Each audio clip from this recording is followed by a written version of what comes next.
Hello guys, meron lang akong ibibigay na isang tips.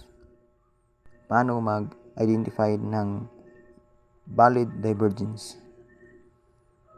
Gaya nito, meron ditong nabuong isang divergence na tawag na bullish divergence. Nag-create ng lower low, tsaka nag-create ng another lower low sa price action. At saka sa volatility niya, nag-create ng another lower high. Galing sa lower low, nag-create ng lower high. So, tawag dyan, bullish divergence. So, paano natin masasabi na valid siya? Madali lang. Itong movement na to, dyan, dito na swing points, dito, yan lang yung babantayan mo. Tsaka para madali yung pagka-tindi mo, lagyan mo ng triangle dito sa ibabaw. Yan yung tinatawag na supply ng isang divergence. Kapag hindi na break yan, bababa pa yan. So it means nag-create siya ng hidden bearish divergence. So gusto pa niyang bumaba.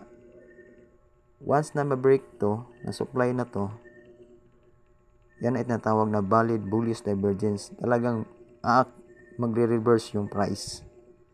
Sa pagpasok niyan, pwede trend line, ganyan, trend line, breakout sa trend line, pwede yan. At first tips, second tips, paano papasok gamit si fib retracement. Itong swing na to at saka itong high na to, dyan, yan yung entry point mo.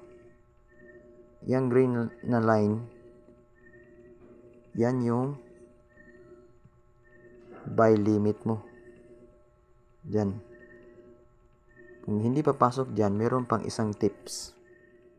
Pili lang kayo. Ito si Fib Trend Extension. Dyan sa first swing point ng isang divergence, dito sa kanyang higher swing points at pinaka lower low niya na swing points mo ilagay. Makukuha mo yung SL niya, entry point niya, TP1 at saka TP2. Di ba? Gets ba? Saka yung settings nito, sana makuha nyo. Ito yun. Train base fib extension. 0 red, black 0.786 red, 0.618 red, 2.618 green, 2.9 green, 3.618 green, 3.9 green. Saka dito background, kayo na bala dyan. Yan lang. Yan yung setup ko sa fib extension. Saka yung fib retracement, ito, yung settings naman nito, yan.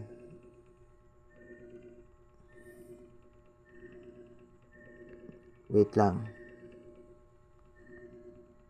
Settings niyan, 0.5 lang.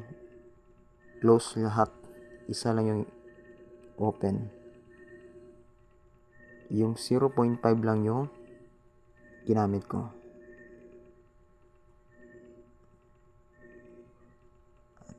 Yun lang muna. Vice versa yan sa bearish divergence.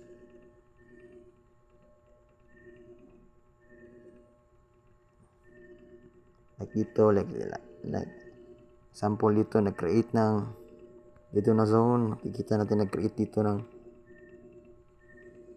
tinatawag na exaggerated bullish divergence. So, equal price yung price dito, di ba? Equal yung price. Yung tinatawag yan ng exaggerated bullish divergence.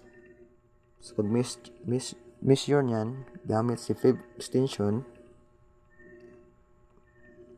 dyan sa low, dito na swing points, tapos dito na low. So, makukuha mo yung entry point, TP, TP1 at TP2. Diba?